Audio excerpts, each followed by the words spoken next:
اللہ تعالیٰ کی نعمتوں کو جھٹلانے کا معنی کیا ہے؟ جھٹلانے کا ایک واضح معنی یہ ہے کہ اللہ تعالیٰ کی نعمتوں کو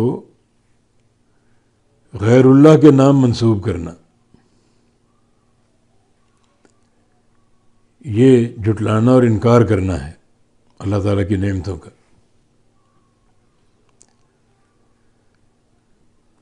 اللہ رب العزت کی جو نعمتیں ہیں ان کا تقاضا یہ ہے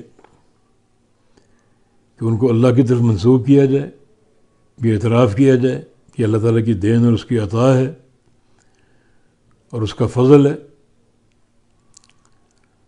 اور پھر زبان سے مسلسل اس کا شکر ادا کیا جائے۔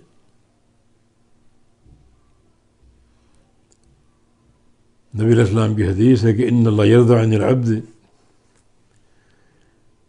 اذا اکل اکلۃ وشرب شربۃ، کہ اللہ تعالیٰ اس بندے سے راضی ہوتا ہے ایک لقمہ کھانے کا کھاتا اور اس کی حمد کرتا، اس کا شکر ادا کرتا، اور ایک گھونٹ پانی کا پیتا اور اس کا شکر ادا کرتا، اس کی حمد کرتا۔ تو اللہ تعالیٰ کی نعمتوں کو ماننا، ان کا اعتراف کرنا، جس کا پہلا مرحلہ یہ ہے کہ ان تمام نعمتوں کو اللہ تعالیٰ کی طرف منسوب کرو، اور پھر زبان سے حق شکر ادا کرو، اور اپنے جسم کی اعضاء سے اس کی اطاعت کرو۔ اس کی نعمتوں کا تقاضا یہ ہے کہ یطاع ولا یعصى، کہ اس کی اطاعت کی جائے اور نافرمانی نہ کی جائے۔ یعنی اللہ تعالیٰ کی نعمتیں کھاؤ، پیو، استعمال کرو اور اس کی نافرمانی بھی کرو،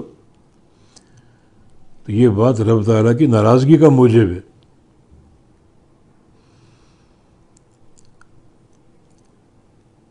اور اللہ تعالیٰ کسی بندے کو اگر نافرمانی کے باوجود دے، حالانکہ نافرمانی کا مقصد یہ ہے کہ اب اللہ تعالیٰ اس سے نعمتوں کو چھین لے،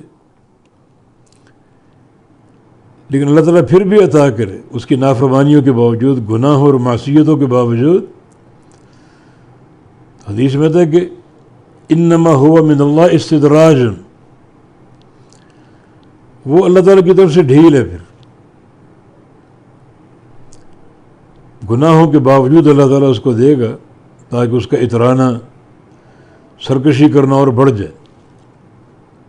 مشرکین مکہ کہا کرتے تھے کہ ہم دنیا میں اچھے حال میں کھاتے پیتے لوگ ہیں، اگر قیامت قائم ہو بھی گئی تو وہاں بھی ہم اچھے حال میں ہوں گے۔ نہیں، وہ اللہ تعالیٰ کی ڈھیل ہے۔ اللہ تعالیٰ نعمتیں دیتے اس کی اطاعت کرو، اور اطاعت کی بجائے نافرمانی کرو گے اللہ تعالیٰ پکڑ بھی سکتا ہے اور اللہ ڈھیل بھی دے دیتا ہے۔ لیکن ڈھیل دینے کے بعد پکڑ بڑی ہولناک ہوگی۔ وَأُمْلِي لَهُمْ إِنَّ كَيْدِي مَتِينٌ، میں ان کو ڈھیل دیتا ہوں، مگر یاد رکھو ڈھیل دینے کے بعد جو پکڑوں گا بڑی سخت ہوگی۔ تو اللہ تعالیٰ کی نعمتیں جو اس نے عطا فرمائیں، اپنا فضل فرمایا،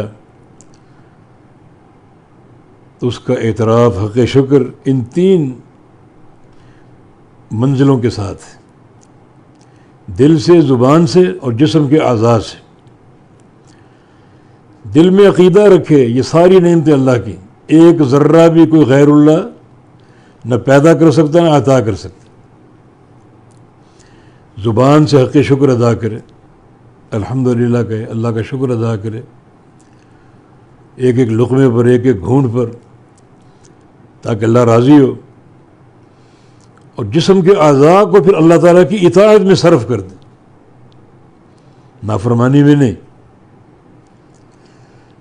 تو اللہ تعالیٰ ان نعمتوں کے ذکر کے بعد یہ بار بار پوچھتا ہے فَبِأَيِّ آلَاءِ رَبِّكُمَا تُكَذِّبَانِ، کہ تم اپنے رب کی کس کس نعمت کو جھٹلاؤ گے۔